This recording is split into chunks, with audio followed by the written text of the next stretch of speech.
kulanti wacan oo wanaagsan daawadayaasha ku xiran channelka Dhacdo Channel waxaanu ku soo dhawaataan warbixinada gaarka oo maalin waliba aad kala socon doontaan Dhacdo Channel warbixinta aan maanta ku soo qaadan doono ayaa waxay tahay dibadbaxyo rabshado wato oo hareeyay magaalada Jigjiga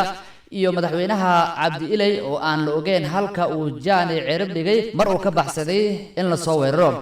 waxaa ilaa iyo saaka qasan xaaladda magaalada Jigjiga ee xarunta maamulka Soomaalida deegaanada Itoobiya maamusho ciidamo ka socdo dawladda federaalka Itoobiya ayaa la wareegay xarumaha ugu muhiimsan ee maamulkaasi kadib markay isku dhaceen madaxweynaha maamulkaasi Cabdi Ilay wararka ugu dambeeyay ee aan ka helayno halkaasi ayaa sheegaya in shacab badan ay xireen jidadka waaweyn ee Jigjiga iyadoo taageersan madaxweynaha maamulkaasi shacabkan ayaa la arkayay iyagoo bud iyo dhagxaan ku tuuray xarumaha ay la wareegeen ciidamada Itoobiya iyo gawaarida jidadka isticmaalayso sidoo kale waxay gubeen kaniisad ku taala magaalada kadib markii la qabasiyay dab waxaana hadda muuqata in xaaladda ay meel xun marayso siyaasiyiinta deegaanadaasi ka soo jeeda ee maalin dhoweed kulan ku yeeshay diridhow ayaa shacabka ugu baaqay inay isdejiyaan xaaladana lagu soo celiyo sidii ay horey ahayd siyaasiyiintan ayaa ku baaqay inaan la weerarin qowmiyadaha kale ee ku nool magaalada Jigjiga ee caasimadda maamulkaasi xaaladda ayaa hadda mid kacsan walina waxaa gudaha magaalada ku jira ciidamo tiro badan oo ka socda dawladda dalka Itoobiya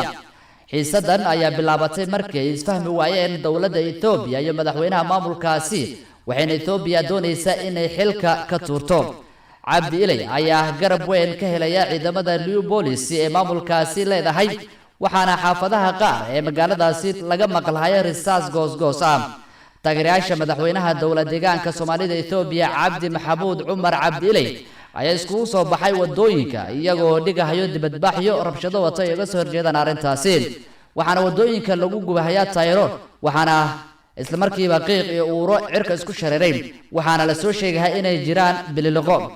waxaa la sheegayaa inuu jiro isku day ballaaran gobolada Soomaalida Itoobiya ku doonayaan inay madax banaani ama gooni u goosad ay ku dhawaaqaan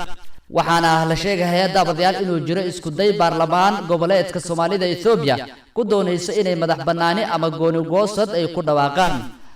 lama ogo halka uu jaani cirib dhigay madaxweynaha dawladda deegaanka Soomaalida Itoobiya Cabdi Ilay daabadayaal warbixintaasi ku saabsan dibadbaxyo rabshado wato oo